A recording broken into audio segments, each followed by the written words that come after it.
Hey everyone, welcome to the Grief Informed podcast. I'm your host, Rachel Garcia, and this is a place where I bring you authentic conversations with people who are willing to share their journey through seasons of grief. No matter your cultural upbringing, societal conditioning, or faith practice, grief affects us all. Whether you're dealing with a loss, a diagnosis, a broken heart, or the everyday stressors of life, or love someone who is, these conversations are here to support you in that process. So be sure to check out the show notes for potential trigger warnings. And whether you're very comfortable with or deeply avoidant of grief and its many responses, you are welcome here. Thank you for being here, and now on to the episode. Hey guys, before we jump into this amazing episode, I actually wanted to say a couple of things. First, this conversation around grief and the Enneagram has been one that I have wanted to record since I knew I wanted to start a podcast. Second, you may have never heard of the Enneagram or know just a tiny bit, but I believe you're going to be able to hear the deeper medicine with the incredible breadth of information we cover. Mandy stated at the end of this podcast something that I think that is so good it needs to be said at the start. She said, "Take what serves, chew the meat, and spit out the bones." The Enneagram is truly an incredible framework to understand yourself and your inner world, but if you find yourself in acute grief or a space of overwhelm or deep sadness, please know that you can come back to the Enneagram work when your world feels a little more settled. So if that's you, what I would love for you to do when you listen is or if you feel lost while listening, um, with all the what is a stress line, what's a wing, all of the different terminologies, just focus instead on the messaging we discuss about each type and the medicine that can apply to all of us no matter what your number is. You're going to hear some truly valuable insights on how to navigate grief. And you can listen to that outside of understanding it through the framework and scaffolding of the Enneagram. Mandy is an incredible source of Enneagram knowledge, and the way that she just flows through the information, I feel like you're going to return back to this again and again. So thank you guys for listening, and now on to the episode. Today I have with me Mandy Capehart, who is a grief coach and author of the book Restorative Grief, and also the host of the Restorative Grief podcast. One of the things that I love that she says is grief is messy, and so is she. And that just makes me feel like she is my people. So I know you're going to love hearing from her. Welcome to the show, Mandy. Hi, Rachel. Thank you so much for having me. I love conversations about grief and loss and how to move through it. So I'm excited to talk with you today. I love meeting another human that could geek out on grief and the Enneagram. So before we get started and diving right in, could you tell us a little bit about your cultural upbringing and background? Yeah, so I am very obviously to you, a white girl from the Northwest. I have grown up in the Pacific Northwest my whole life. I was raised in a two-parent household until I was about middle school. And then my sister and I went to live with my mom and back and forth with my mom and my dad. I really think that actually shaped a ton of how I approach grief work now because of the fact that as a young person, I was losing people left and right, whether it was to divorce, to moves, to death. And I had parents that were willing to sit with me in a lot of ways through the pain of that. And I also had parents who didn't know how to sit with themselves in a lot of ways through the pain of that. And so as I've gotten older, the context of my life has continued to expand to recognize that even as I'm becoming more educated in certain areas or becoming certified in different areas of this work, I am still not the expert in someone else's grief experience. I am an educator, I am a coach, I am a partner, I can sit alongside people, but I am ultimately only the expert on my own story. And even that, I hold that title expert very, very lightly. We're Right. always in process. Like you said, grief is messy, and so am I. I'm always learning more about who I'm becoming and how I can expand what I experienced through loss. So even as recently as the other day, I was talking about a loss in my own life and listening to a friend discuss a loss in their lives and just recognizing this is part of what I learned when I was young. I had a big family around me, and then I didn't. And then I had them around again, and then I didn't. And there were so many shifts that I think it just taught me how to be comfortable with flexibility and Mm, knowing that nothing is permanent. So, what does that mean? right. I love that. You also mentioned pre-call that you lost your mom in Yeah. 2018. 2016, my mom died after 4 months of cancer treatments. She was diagnosed in June that year, in 2015, and her decline was just very quick after she started treatments. Wow, I'm so sorry. You have 2, you said you have a sister that younger or older? She's 6 years younger than me, Oh, wow. Okay, so you're the oldest sister, which big would time. lead me to my question, do you know or no, can you tell us what your Enneagram number is? Oh, my friend, I am an Enneagram 8 with a 7 wing and a social subtype. Okay, wow. So how does that inform your personality for those that aren't familiar yet, with the Enneagram 8? I have always been one to challenge conclusions, authority, relationships, definitive periods at the end of the sentence.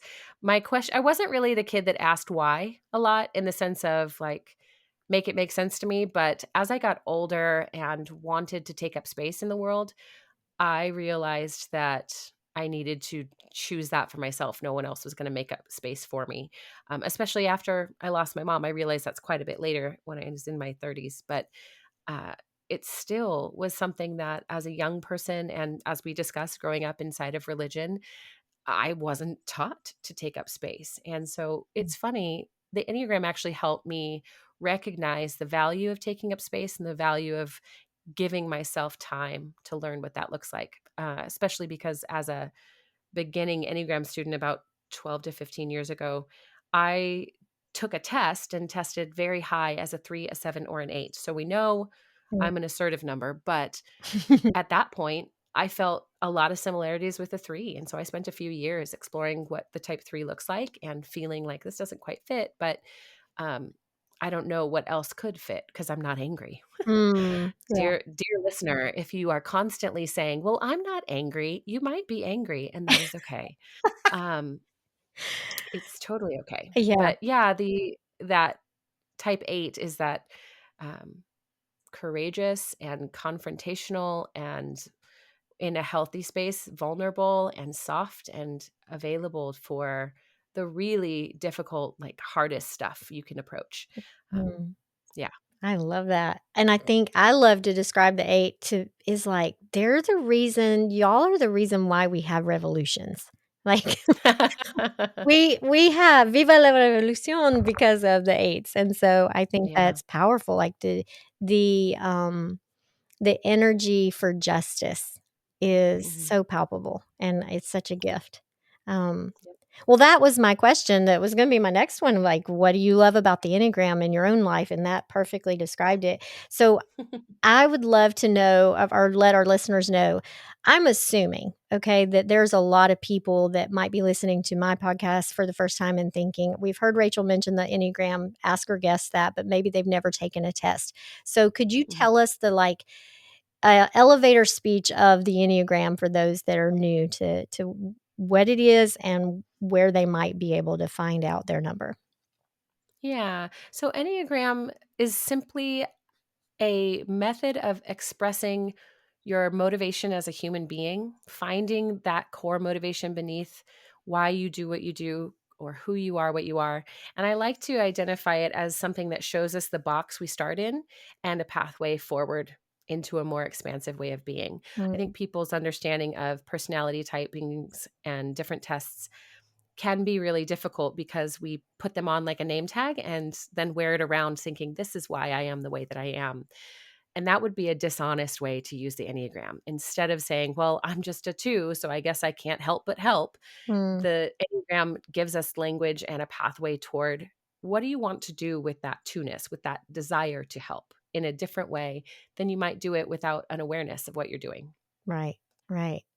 I have loved the analogy of, I love the most people know what the Myers Briggs is, and like the Myers Briggs being, I describe it as, it's the test that helps you understand why you prefer to structure your world the way you do, how you process information. It's very much, it's very tactile and understanding this is why I want my world to look a certain way. And the Enneagram feels like it's a very internal view of your inner world, of why you Mhm. might function the way that you do, why things stress you the way that they might be stress you more than they do another person, and also why your gifts are different and how to access both of those places. It's like an Mhm. internal look that's very it's very personal, but it's a beautiful modality of understanding yourself deeper internally, Mhm. as well as other people that you're in relationship with. Um, Totally. yeah, Yes. And that's why it's so powerful with grief work as well, is because it's not putting us in, like I said, into a box and saying, this is how you will heal from grief. That would be an irrational and inappropriate thing to do with grievers. Enneagram work allows us to ask questions instead of come to conclusions, which I really appreciate. I think asking questions is how we determine what is actually meaningful to us, what matters, what we value, instead of saying, I now value being an external processor or an extrovert or an intuitive, whatever Myers Briggs puts you on, right. And the funny thing about it, too, and I think this is important, is when we look at our holistic context of who we are, Enneagram allows us and, in fact, asks us to go back into our context and be really honest with Mhm. what hurts and that side of us that we might have minimized or suppressed or ignored or exiled, right? There's lots of language that comes into play with it. Whereas with other things, we put this label of, well, I'm the commander. And so I put that on my desk. And now everyone is looking at me with this label that is static. Yeah, It doesn't really necessarily change based on my core understanding, my true self. It changes based on if I'm allowed to be in charge of people and command them or not. right. Like it can shift so much in life. And really, the Enneagram is meant to help us flourish as we are, who we are, where we are, rather than, I don't know, trying to refine and be, quote, better. Right. No, I agree 100%. So can you give us the overview of the numbers, like, how it works? You've got your number and then your wing and your stress and your integration. Yeah.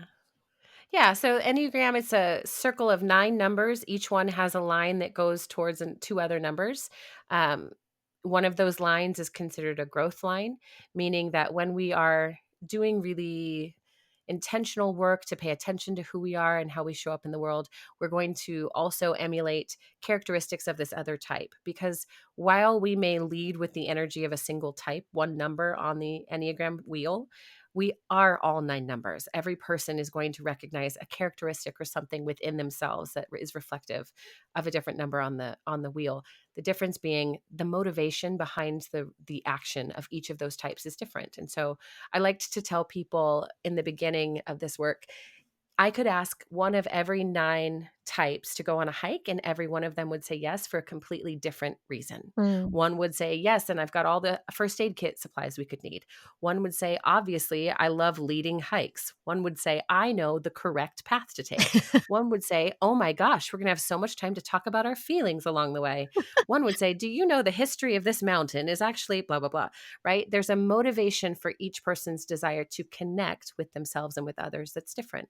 So within those numbers, they're all adjacent to the next number in the row, right? So the 1 is adjacent to the 2. It's also adjacent to the 9.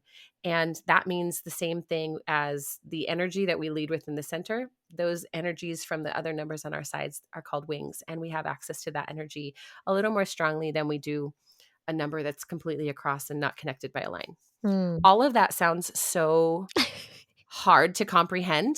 So if you are like, what the crap is she talking about? Just look up the picture Mhm. and take a moment to observe, oh, the numbers all connect and they're all touching and they have little wings and numbers next to them. Because it sounds very complicated, and in some ways it can be.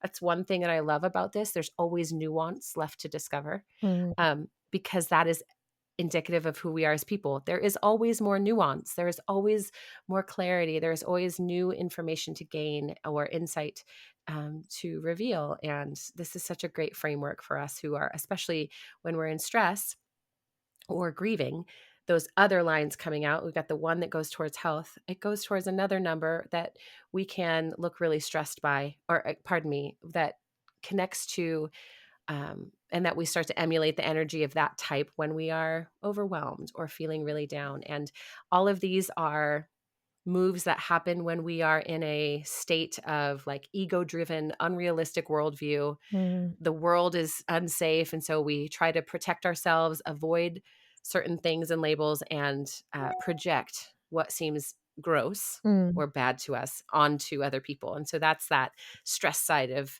the Enneagram work that we do. We either and we live in between those at any given moment, so we can have a very realistic integrated worldview where we know our role in the play in the world and how we show up, and it affects the way we think, act, and feel mm. in a healthy way, or the opposite. Right, and go to stress.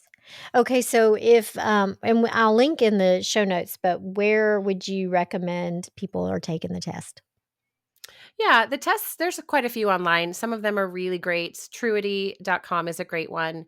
Um, the Enneagram Institute has one. I think that I want to say it was like Crystal Knows or something long ago that was also really good. The thing about testing online, it's a great baseline to start if you are really struggling, or if you were like me and you ended up with very high scores in three different numbers. Um, Hiring and working with someone individually is a great way to go. They can help ask questions and typically find really the energy you lead with and give you some good information to start with. And there's also quite a few good books. I love Suzanne Stabile's work, um, and Beatrice Chestnut's work as places to start discovering, like, okay, I took a test and it gave me these two numbers. Let me go read some of their work and find out which ones really resonate. Because again, you're going to have a lot of the same energy of all the numbers. It's not Mm. about the behavior, it's about the motivation. Right, and each number, it's helpful to know each number comes with a core fear. I'm gonna Mhm. say this wrong, core fear and a core desire. Yeah. Am I saying, yeah, and so knowing those, that's part of that motivation is to either Mhm. avoid that altogether, or Yep. to be inspired by that Yeah. motivation. So the entire excitement I have about talking about Enneagram as it relates to grief is just as you said. I'm an Enneagram 2, and knowing how my number to stress and my number to growth is impacted by grief, or it helps me navigate grief, has been so transformative in my life. And then being able to notice, even with my children, how that relates in their world and navigating, let's say, even if we're talking about if it's grief or big emotion or difficult emotion, we'll say that, then this is the podcast, this is the conversation that is gonna be really insightful once you know your number. But when you're listening to each of these numbers, every single one, you're gonna find a nugget that relates and that resonates. And so, I know it's gonna be good medicine for going through each one. So we just kick off, and I say we start with 1.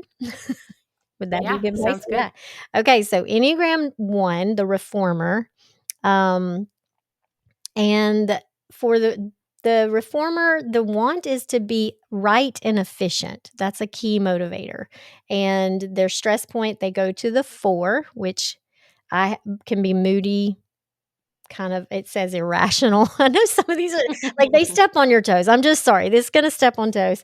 But in growth, they are spontaneous and joyful, and go to that 7.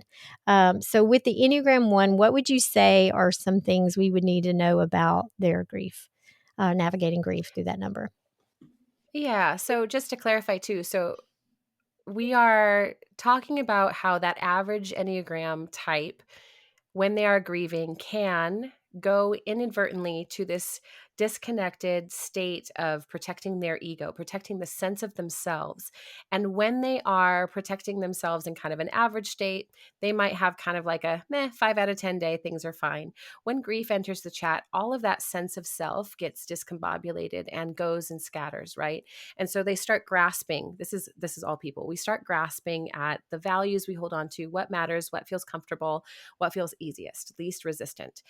that typically is the most basic expression of ourselves. And so for a one, that sense of perfectionism really Mhm. comes to the surface, because if there's a perfect way to grieve, well, hell, I will find it, because I am justice oriented, I am principled, I'm self controlled. How could I not? Mhm. Right.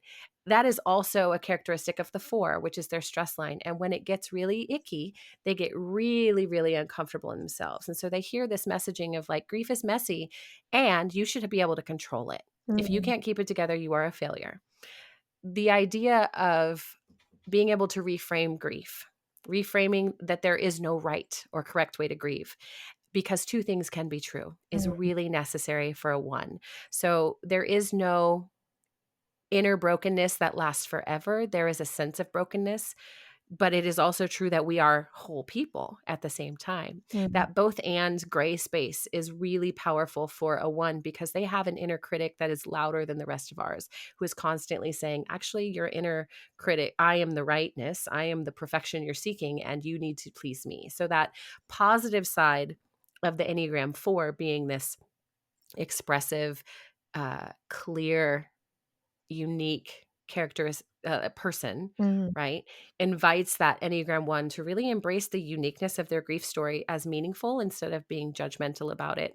And that is what removes perfection, right? Being able to hold ourselves without comparison allows us to break judgment of someone else's process and really moves us towards a feeling of worthiness in our expression of our grief. So they can begin to heal. Yeah. Oh, love that. Oh, I mean, you're just on a like that was out of the gate. This is so good. So good. I was I asked some friends and family that are obsessed with the Enneagram as I am, to kind of give me an idea based on their number. And the one that I reached out to said that fairness matters a lot to me. And in order to be fair, I think it has to be important for me to step outside of my own grief to acknowledge the grief of others and not compare the two. She Yep. remembered early on in her journey with her son, who had to have a major surgery that was life changing for them, to get a feeding tube, the Mm. huge upheaval to their day to day. And a friend of hers stopped herself from telling her about something she was worried about. And after some digging, admitted that she was grieving her child needing ear tubes, but, quote, knew that was so much more minor than what her son was going through. And she said, my Enneagram 1 friend said, I promised that day to give grace and an open platform to my friends to share their grief without judgment from me, because grief is grief and pain is pain. And if we start stacking ours up to others, someone will always have it worse. So it was like that Yep. fairness mindset of the one to really be fair to others as well, opened up her ability to Yep. hold space for others. Well, and to not minimize her friend, because if her life experience hadn't been mired in grief at the moment, she would never have said, "Oh my gosh, but people are starving the world over. Your child has to have ear tubes. At least you have access to modern all Yeah. of those things that we say to try and make ourselves more comfortable with someone else's discomfort. Kudos Mhm. to your friend. That's so Yeah. insightful. It was, yeah, she's amazing. Okay, the Enneagram 2, the helper. Um, Motivations are nurturing, self-aware, um, or being self-aware, or I guess needing to be. I'm the 2. Um, but connection, I would say, are key motivations for the Enneagram 2. Stress is 8, going to aggressive and dominating. And then when going in growth goes to the 4, which becomes very life is beautiful, altruistic, Mhm. really appreciating the senses, if you will. Um, Yeah. what would you have to say about grief navigating that?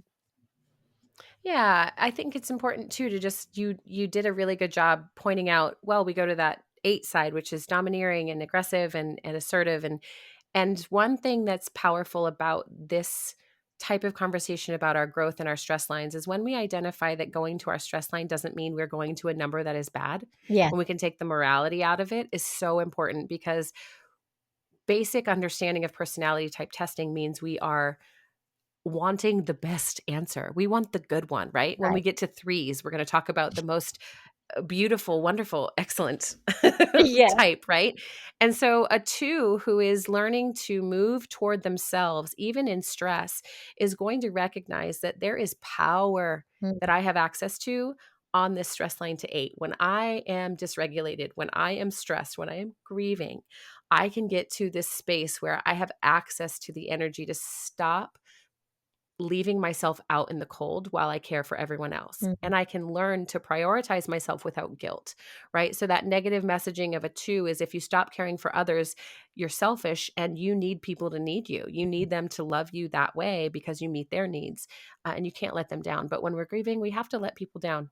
We have to, or else we're letting ourselves down. And the power of an 8 being able to say, I need to put myself out here and prioritize me, because if I don't, then I'm useless to anyone. that's right. So being able to, instead of like seeking their validation or their approval through their actions and protecting that ego that says I'm powerful because I'm needed, they can actually own their space, expand their own context without having to apologize for taking up space and justifying their need to grieve. They're allowed to say no. They learn the power of alone time, and they learn about how it is okay to release any pressure of making sure others feel okay around us, right? They can Mm, center themselves without having to decenter everyone else. They can say what they want and yeah, mean what they say and take back some of that energy that they pour out towards others. And that, like you said, on the high side of a 4, that's that embodied expressiveness, and in a way that allows for others to be exactly who they are, where they are, without trying to rescue them. right. Oh, that's so good. There's so many tangents that I wanna go on.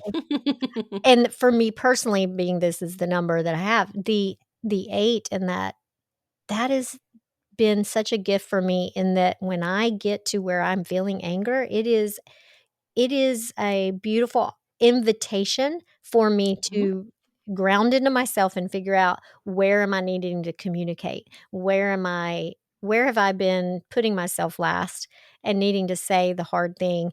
And it also leads me to what's I'm grieving underneath the anger. The anger has Yep. been able to pinpoint, hey, this is reminding you of something, and that's good and it's okay. And like we can look deeper. Um, Yeah. and then I love the aspect of the self-care. One of, my friend that's a 2 said they've learned it's okay to step away and take a break from making sure everyone else is okay and focus on their own healing. It's not their responsibility to make sure anyone but themselves is okay in that moment, Yep. which is huge for grief. Is it is not uncommon. I used to do this all the time, is as soon as somebody I would be going through something hard, and instead of reaching out to a friend to say that's what I was doing, I would reach out and go, "Hey, how are you doing?" It was a beautiful distraction from Well, that's the ego, right? That's Yes, the ego projecting what they need in order to get safety. yes, yeah, You're creating it and you're asking, "Hey, can you pay attention to me because I'm hurting, but I don't know how to say it." right.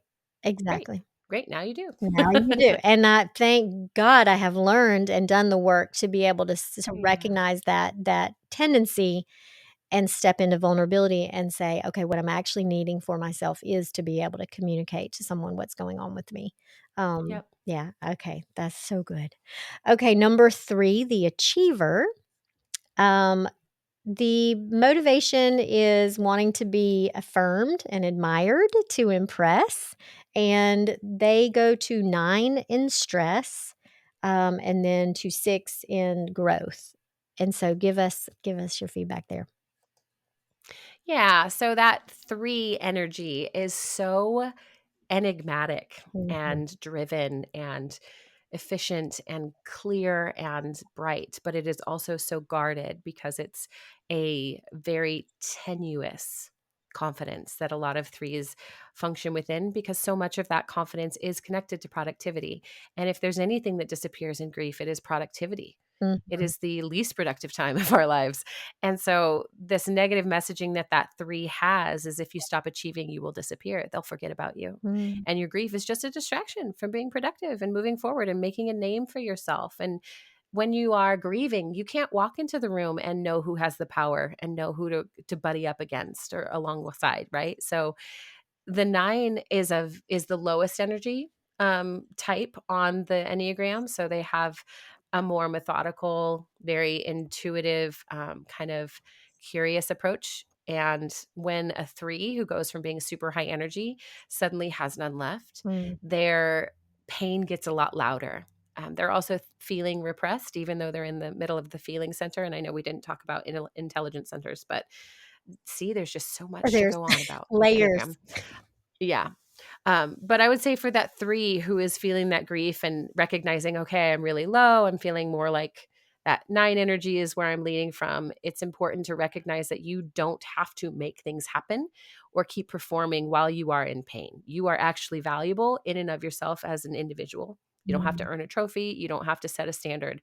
Your discomfort in slowing down doesn't mean that you're losing your energy or your momentum or who you are. It just means that you're actually finding a place where you can access your heart again and learn how to rest and how to recover and connect with your mhm, emotions instead of avoiding them through constant action, right? Because the gift of that 9 is their ability to go inside and be still. They're not always able to identify it, but when you have the access to a slower pace of life, things get quieter around you, and the stuff that's deep within that wants to be validated, that wants self-acceptance, is able to get a little bit more noisy and get your mhm. attention instead of having you constantly focusing outwardly to make space and find acceptance.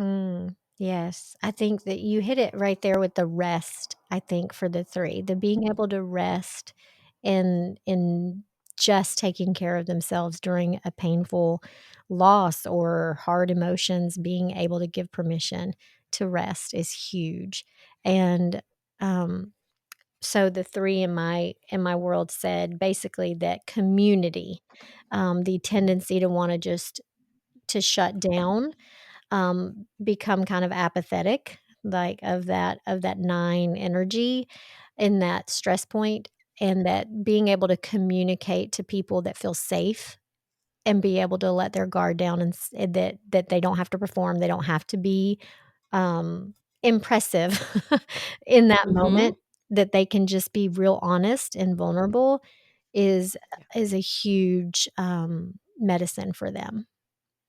Yeah, I think that the assertive types, those 837s, being in leadership roles is often a really scary thing to release because, again, ego is like, hey, you're a leader.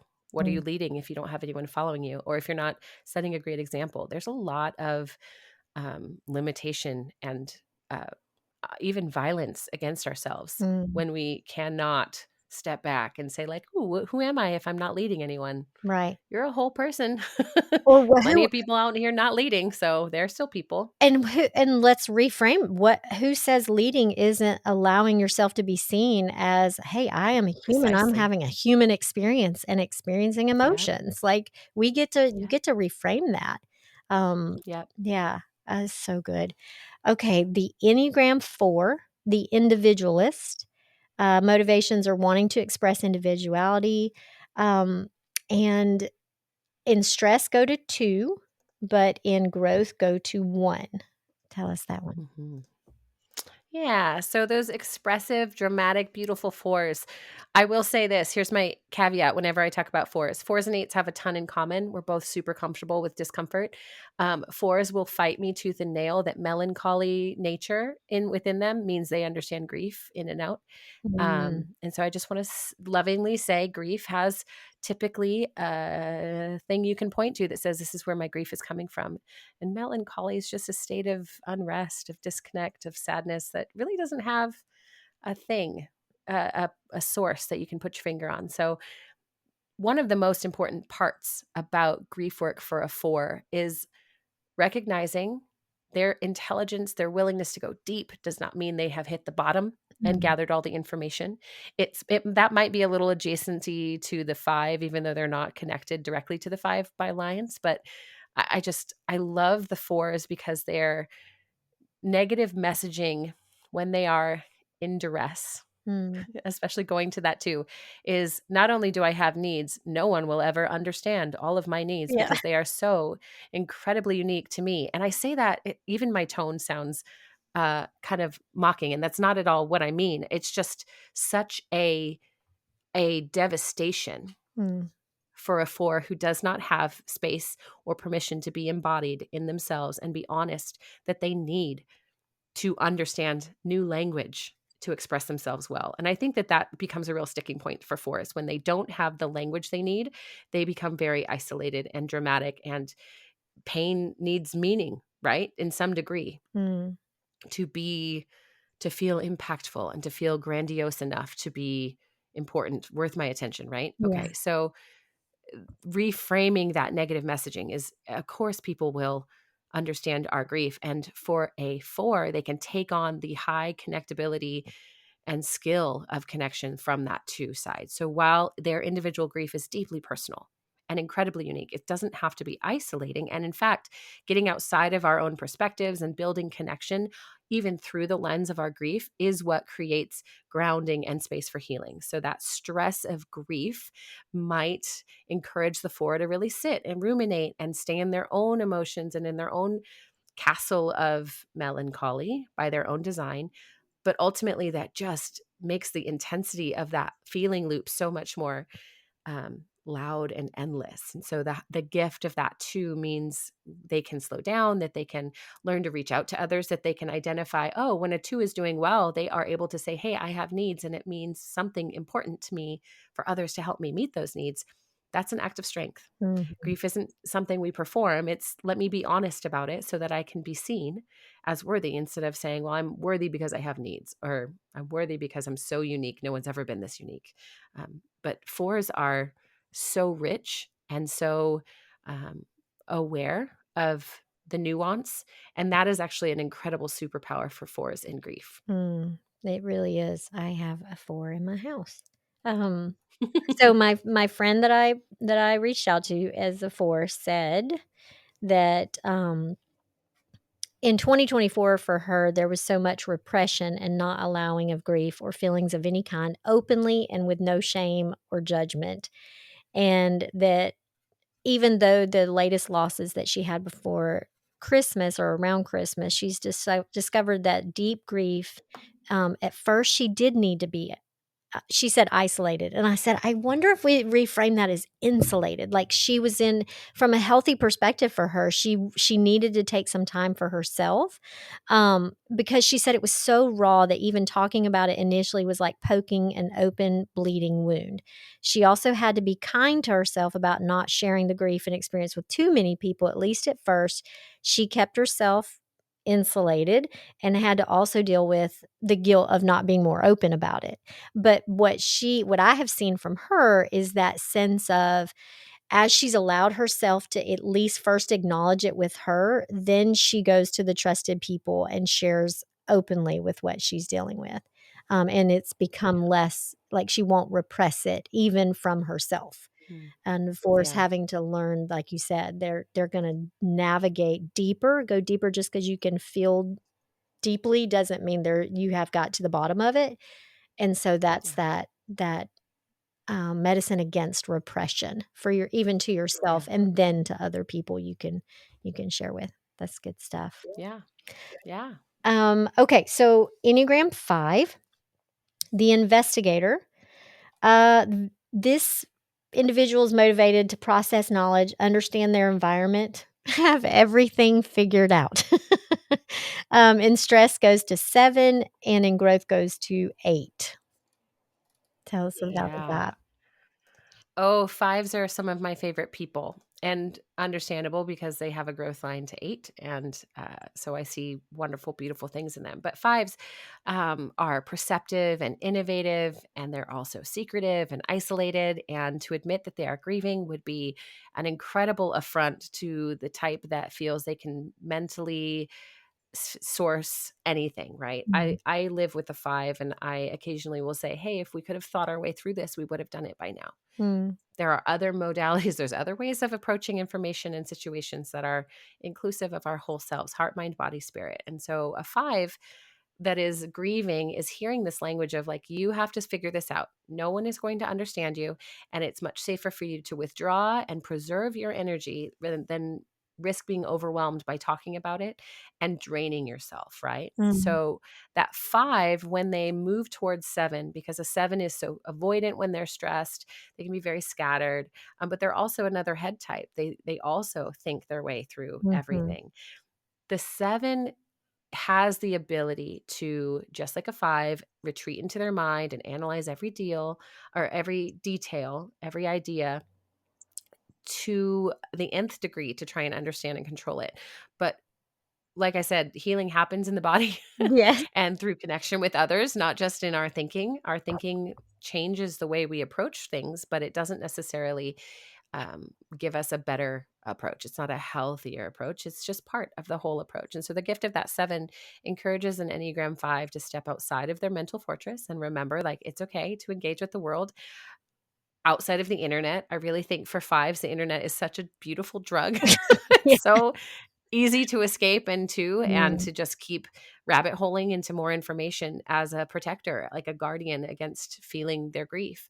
But the reality is, 5s, you know darn well what you need to navigate this, and you might need to learn a little more about yourselves. But the high side of 7 is allowing that intuitive, spontaneous, and very versatile approach, guide, not just knowledge, but everything else, that intuition, the understanding. Like the high side of 8 is body intuition and mm, knowing that I can trust my gut to help me move toward healing, not just keep protecting myself and staying detached. mm. I love that. Oh, so good. Um, I have a couple of 5s in my world, but, the one that reached back out said, "Having someone to talk to that has an extreme attention to detail to be able to highlight inconsistencies when the 5 is describing the grief and context." He like, just his answer is so beautifully 5, it's I was amazing. just thinking that. And this one just recently got his doctor because he got his PhD, so it's not surprising. He said, "The skilled, trusted person has the discernment to know what pieces need to be oriented rightly so that the 5 can find their way through the forest." And it's basically what what you said is the coming out of the mental fortress, being able to talk with Yep. someone about it. It doesn't necessarily mean that that 5 when they it's almost this, this idea of which is hard for me as a like, I cry at anything. I could cry right now if I wanted to, if we started talking about Yeah. something. So, like, the 5 in talking about their experience that would lead them to their grief is is almost like it's once they're able to talk about it with somebody who can navigate that with them, it's going to feel less burdensome. It may not Yeah. be an emotional experience like what I might have or someone else, but it's going to be their way of connecting to what's actually happening in their Yeah. in the embodied experience. Yep. Yeah. I have, like I said, quite a few friends who are 5s and family members, and it takes a lot. It takes like 20 reminders. Hey, if you need to talk, I'm here to listen.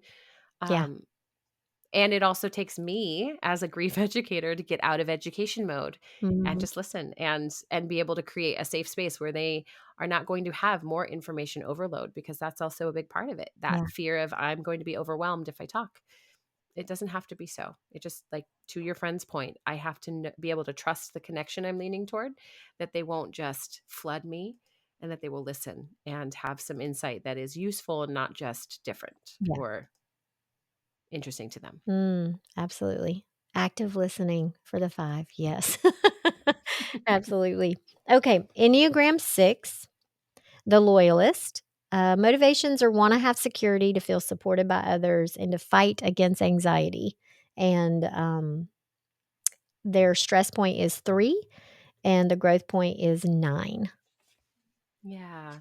So Enneagram 6 is such an engaged and responsible type. This is also the type that has a counter type again. So much nuance in the Enneagram. The way that the 6 might create safety for themselves is going to be very different. Either it's a retreat or it's an attack. And they can look like 8s, they can look like 9s. And they do have a growth line to 9, of course, but it's such an interesting number, because Mhm.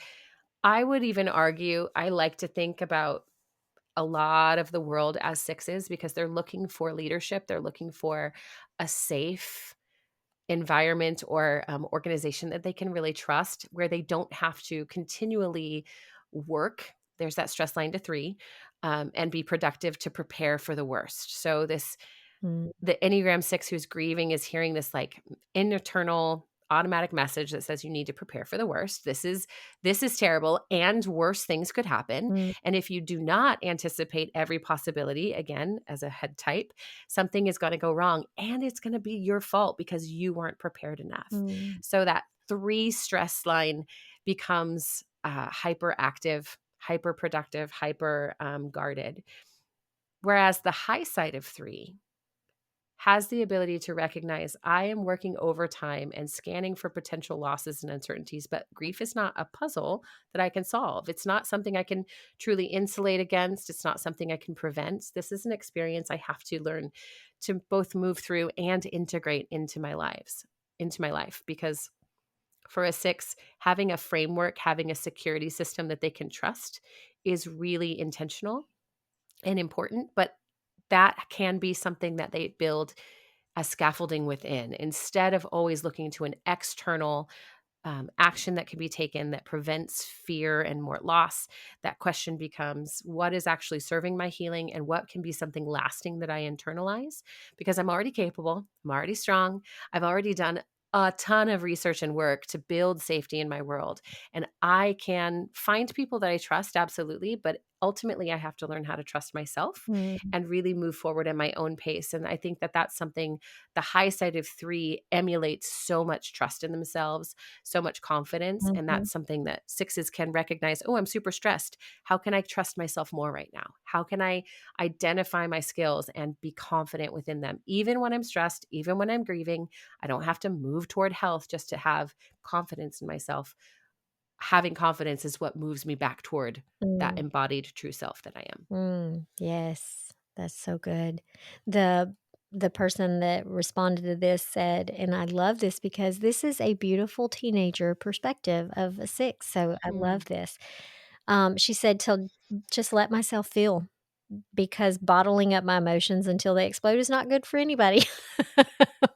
But it's the true essence of the permission to feel through it rather than the high alert, constantly looking for what could go worse or the worst case scenario out like it's taking it from the head to the heart and the body and being able to actually feel what you're feeling, what feels true in Yeah. this moment, even if it's just this moment.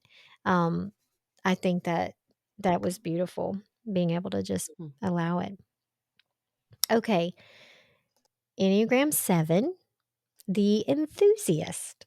So their motivations are wanting to maintain their freedom and happiness and avoid missing out and to keep themselves excited. Their stress point being 1 and their growth point being 5. Yeah. I have to tell you a tiny anecdote. I was meeting a giant group of friends from Twitter on in person about 4 years ago now, and the group that I ended up being with the entire weekend that I just stuck with, we started talking about the Enneagram at one point, and I knew my one friend was a 1. Everyone else in the group was a 7, and I Oh, kind of giggled, and I'm like, no wonder I'm having the most fun ever because I have a 7 wing, and I feel so safe and wonderful with all of you. And my sweet friend, who's the 1, was like, yeah, I'm a little stressed out. I'm like, yes, it's okay.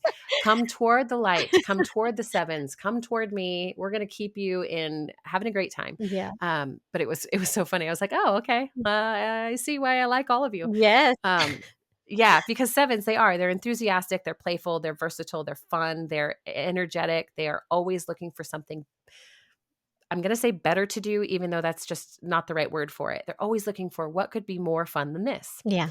And grief is the opposite. So, as a 7, that avoidance factor gets so loud. There has to be something that I can think my way through to a new thing, right? There has to be a better way. There has to be something more fun. There has to be something that's busy and light and playful. Because if I stop moving or stop thinking about good things, grief will consume me. Well, Mhm, 7 in that stress goes toward the 1. And we've already talked about that 1 energy can be perfectionistic, but it can also be incredibly justice oriented, incredibly clear minded, which is something I love for the 7 because that clear mindedness allows a 7 to slow down, embrace the structure and stability that is available inside of grief. And it can feel like, hey, that's the complete opposite of what I want to do. But Mm, the reality is, when we run from distraction to distraction, eventually we run out of gas, and we're not solving our grief. We're just making it take a break. We're just delaying mm, access to that. So that one who is a little more structured, a little rigid at times, but is capable of creating really healthy like boundaries and rituals, means that seven can begin to follow through on self-care and setting their own boundaries and pursuing something that feels good, but that is also not just avoidance. mm. Um, Giving themselves permission to like simplify their commitments and really lean into what their values are in this season and become very steady within that, being their own source, again going inside and creating a scaffolding that is stable for themselves based on what they want, and permission, giving themselves permission to settle within that instead of just flying by the seat and trying to think of a better thing to do for the day. Yeah. Oh, I love that. There Okay, so you mentioned the being able to create the structure for the self-care, which is so powerful and is medicine for the 7.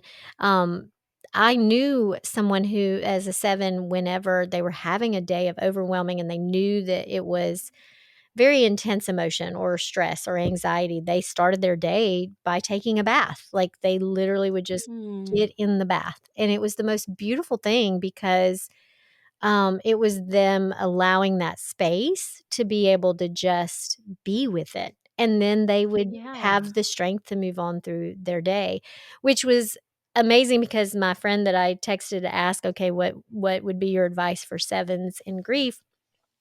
Or not advice, but what have you learned? Yeah. And she said to let it come as it needs to carve out space to grieve when it starts to call, and let the grief overcome my body and my emotions. And when it washes over, which I thought was powerful, she said washes because of the Hmm. bath, feel it fully. And after it's felt fully and as honestly as possible in that sacred space, wash my face, blow my nose, and move forward with what is next. If that's not 7.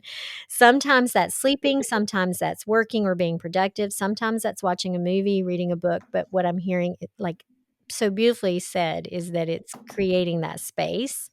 Another 7 in my world said, "I tend to see the positive except for when I get into a certain mind frame." I don't think it's a coping avoidant mechanism, but she can truly see the rainbows through the storm. And she said she didn't experience much grief growing up, so she never really had the opportunity to avoid it. It wasn't until her miscarriage where she says, I had to really face it head on. What helped me was music. I'd turn on music and just weep. I'd listen to the same few songs over and over again, and also journaling is huge. I'm an external processor, but writing things out or drawing a picture was so helpful for me to not be stuck in a frozen overwhelm. Then I could talk to my husband or my sister or a friend after processing through my in my journal.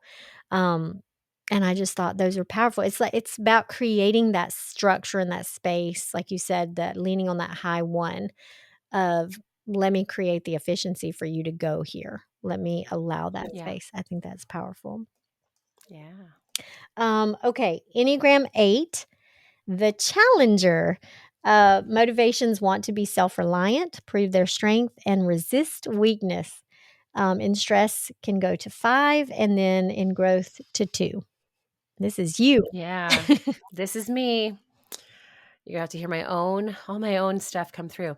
Eights are independent to the nth degree. They are aggressively autonomous. They do not want to be controlled. And in order to maintain that type of independence, an 8 in an average ego driven state is going to look as strong as possible. It's going to suppress all of their perceived weaknesses. Any expression of vulnerability is going to be set aside. And to your point earlier, every bit is going to say, I am the leader everybody wants, and I'm Mm, going to embody that no matter what, because I can't afford to slow down and lose control. yeah. In stress, the 8 is going down to that 5, and they get really stuck in rumination, trying to figure out what is the problem? What is holding me back from being in control? Why don't I feel like I can have control right now? And the truth is, you can't control grief. You can't manage it. You can't avoid it. It will happen to all of us. And so being able to move away from that idea that I have to be strong all the time allows the Enneagram 8 to understand that strength is nothing without vulnerability. Vulnerability is this is my own definition, but it is the act of recognizing all of your weaknesses and your faults and embracing them without judgment or without feeling like you have to expose them and make them okay or justify why Mm. you have these vulnerabilities. They just are true. And seeing ourselves as superhuman is really easy as an 8 because we're really damn good at everything we try to do, right? Mhm. We have these natural tendencies. We're intuitive body centers of intelligences. And so we have the most energy of any other types on the Enneagram. So when there's a task, I'm the first in line. When there's something to lift, yeah, I can lift it, right? There's no stopping that. But as a griever, the energy is zapped. It's out. Mm. Grief makes me want to, like, when I first started recognizing, oh, this is grief, I would have this, well, I'll just grieve for 6 hours and then I'll be done. And then I can move back. Maybe that's my 7 wing, but at the same time, like, grief makes us wanna say, like, "I'm just gonna get through this quickly so I can go back into this." And the reality is the high side at 5 gives us the permission to step back, observe, reflect, ask some questions, gather some wisdom, bring in insight through quiet contemplation, not force, um, because that's where vulnerability surfaces. And then we recognize and can accept that true strength comes in knowing when to pause and when to process and when to accept help and when to say no more, thank you, or when to pull back and retreat to reorganize. It's not failure. And I think even too, as an 8 in my own world, being able to recognize what do I perceive as failure and how will I allow it to remain without reframing it, without justifying it? Can I just be a failure in this area? Or can I experience failure? Can I recognize I am not a failure, but I am experiencing failure? Mm. That is all part of the healing process. And I think for an 8, going to that space is really, really vulnerable and good. It really is. Ugh. Well, and I would say, okay, the person that I asked for the 8, basically just said realizing, uh, to put the limitations on, like you said, if I'm in a leadership role, that it was okay to step away and say, I can't do this right now. I need to say no and create the space for me to feel what I need to feel, but I'm gonna do that privately and not feel like I have to push through it in order to do the task at hand. Um, and then I'm curious your perspective, like, what do you think has been, as an 8, the most profound thing with, I would wanna say, with the vulnerability aspect? Hmm. Like, is a practical, like, this is how you've had to practice that Yeah. vulnerability.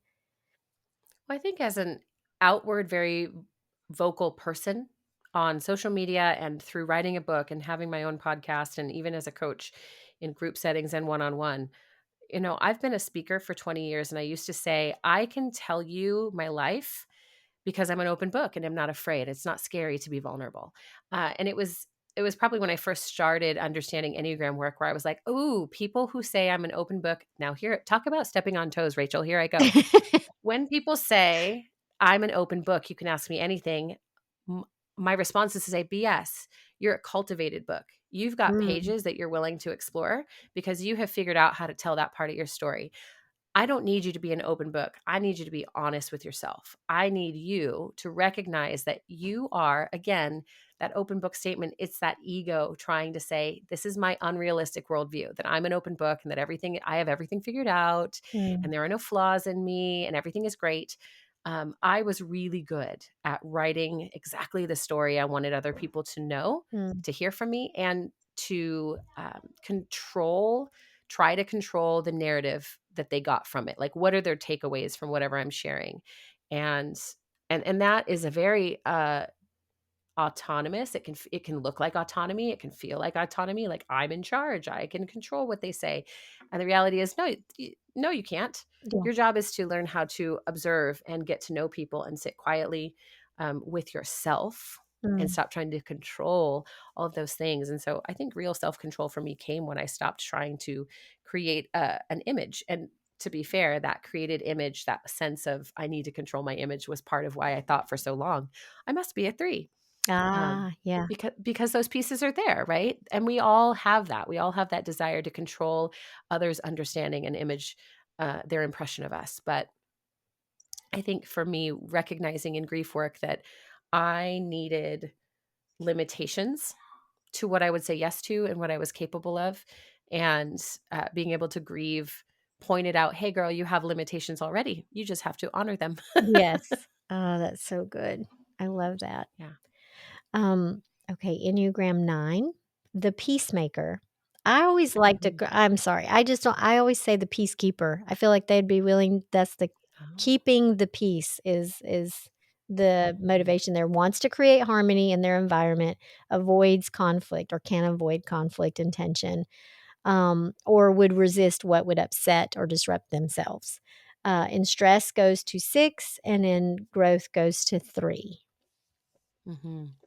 So it's interesting you say that about the name, because all different schools of Enneagram thought have different names for the types, right?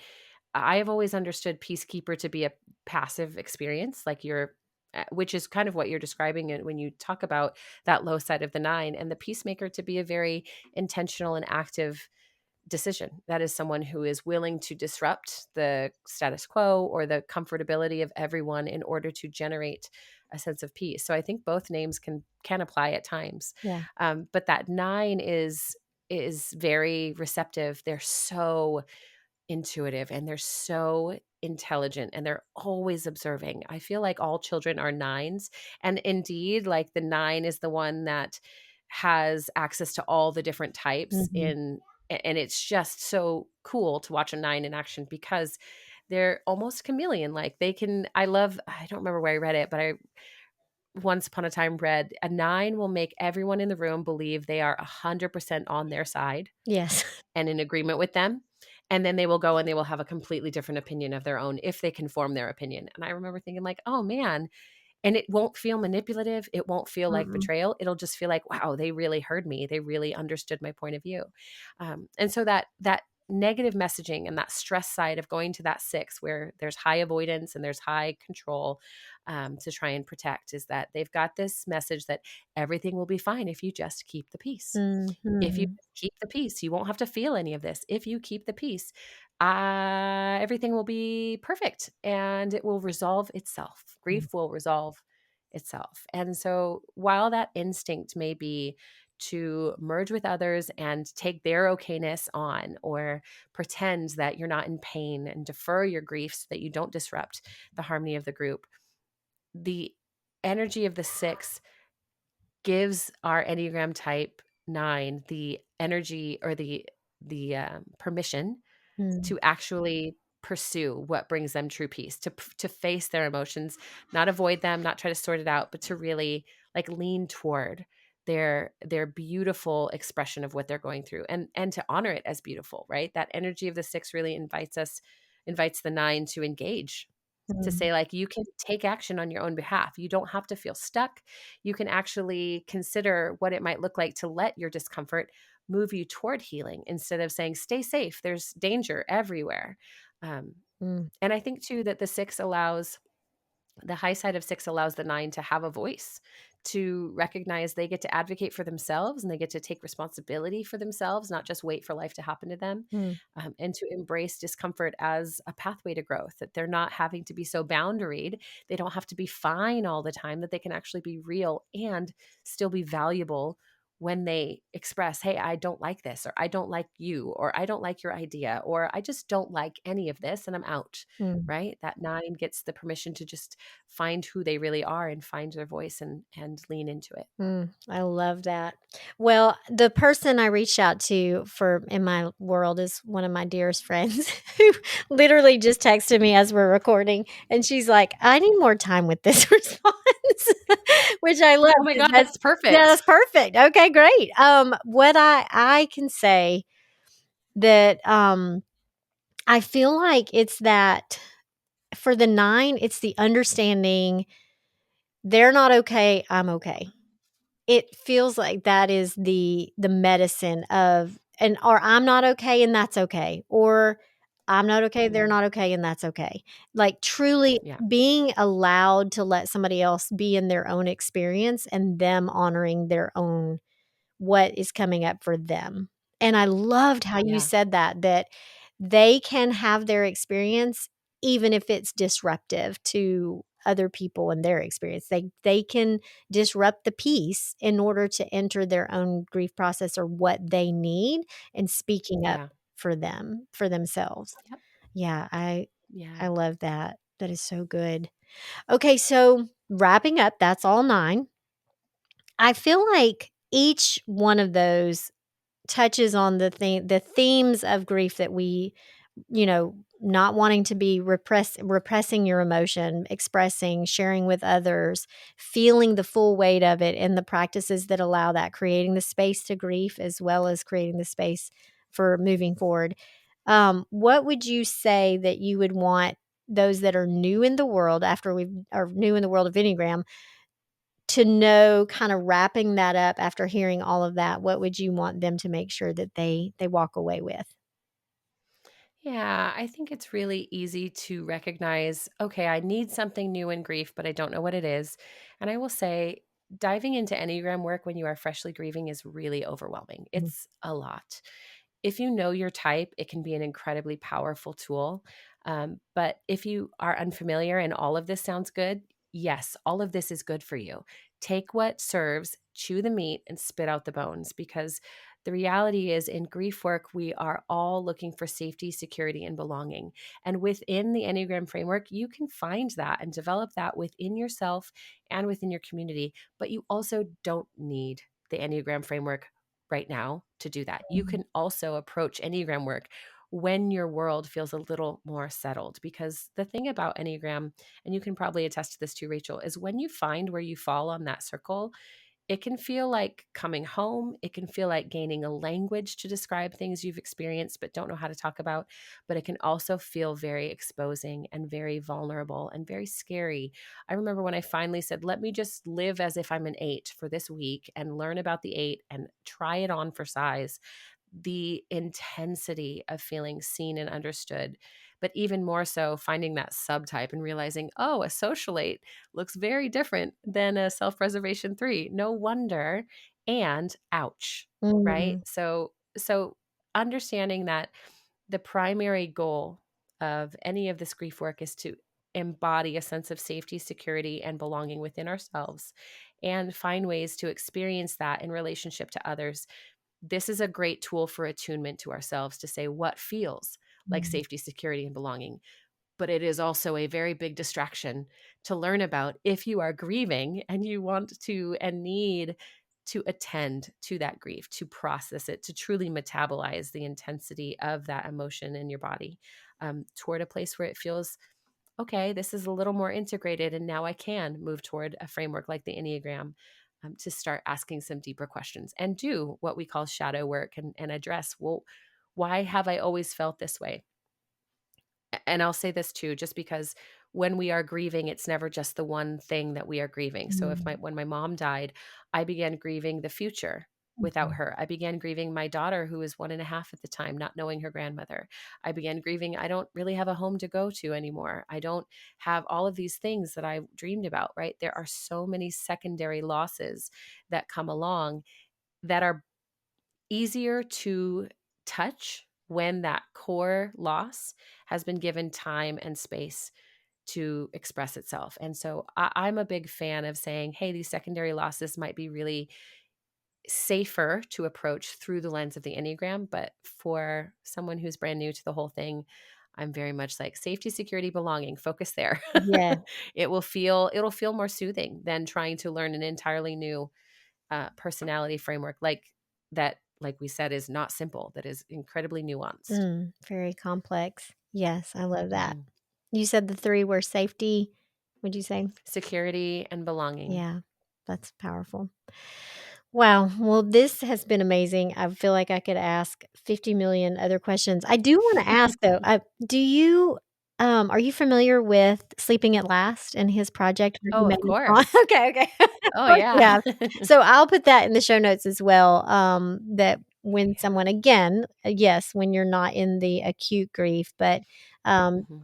uh, Ryan O'Neal was Sleeping at Last as a composer, and he wrote a song through a project that he had for each Enneagram number, and taking from the essence, he took the Chris Hewart's, I think, was the author of the book that helped him navigate Mhm. those the songs and the essence of each number, but he takes the songs from the place of just the essence of the person, where and kind of where they go in stress, and then a redemptive arc of them coming home to Mhm. themselves, and it's the most powerful, and he's a composer, so the songs are just gorgeous, and so each Andy's a 9. do what? So he's got Yeah, Andy's a 9, so he's got access to all these energies, and did you know that every sound you hear on each of those songs was crowdsourced from that Enneagram type? So every sound you hear in the one song, other than Ryan's voice, is a sound that was recorded individually and sent to him by a 1 that he knows. So it's just such a it's such a again, such a nuanced and intricate way to explore the creativity and the beauty that exists within these things when like we said, sometimes you look at the Enneagram and you think, "Wow, well, I'm just a pile of shadows and messes and discomfort and not good things." And the opposite is what is true. absolutely. Yes. That Yeah. and, there you can find the songs obviously on iTunes, and they're labeled by their name, but his podcast, actually, he goes through and goes through and Yeah. tells you all the details of the composition of the song, and the fact that Yeah. he used artists with that number to contribute to the songs is powerful. Brilliant. I mean, he's Yeah. just he's amazing. So I'll put that in there. Mandy, thank you so much for doing this. This is a dream come true for me, conversation. So I appreciate you being here and the work clearly Yeah. that you do. Where can people find you? Yeah, thank you for having me, Rachel. I love it. I love these conversations. I am very active on social media and I'm at Mandy Capehart everywhere. So it's at Mandy, Capehart. Restorative Grief with Mandy Capehart is the podcast. Restorative Grief Project is the Facebook group that's private and free for coaching. Restorative Grief is the name of the book. Restorative Grief is the name of everything. So if you just search that, you'll probably find me if you can't spell my last name. That is awesome. Thank you so much. Well, you guys know where to Yeah. find her. Go look her up. And she's got some great material that she puts out both with grief and with the Enneagram and grief. So, yeah, Yeah. definitely go follow her there. All right, guys, thank you for listening, and we will see you next time.